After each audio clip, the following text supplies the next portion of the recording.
Hi, and welcome to the new Flashcard app, the app that will let you create custom lists of flashcards, study them, practice them, and gain mastery. Upon signing into the app, you'll be brought to the list of topics. Select a topic, and you have three options: to study the word list, practice the flashcards, or play word guesser. The word list will let you easily see the vocab list and let you hide words and show them so that way you can practice your words all in one spot. Afterwards, practice the flashcards. You can flip over the flashcard to see the translation. And if you want to continue studying the word, simply swipe it away.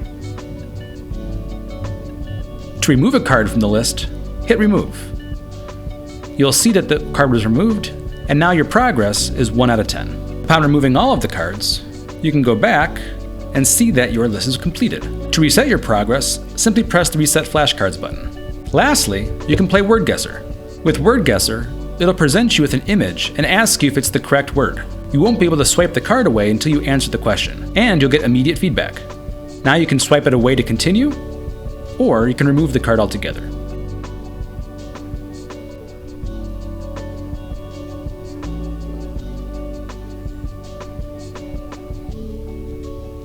Cards that you've already seen will return at the end of the stack. Again, when you're finished, you can reset your progress to start over again. Now, if you're the app owner, you also have access to the topic builder. Here's where you can see all of the topics, create new ones,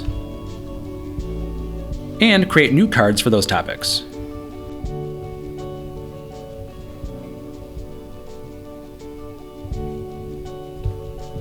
If you have any questions on how to set up Flashcard app, feel free to reach out at robert.petito@woodward.edu. And as always, thanks for watching.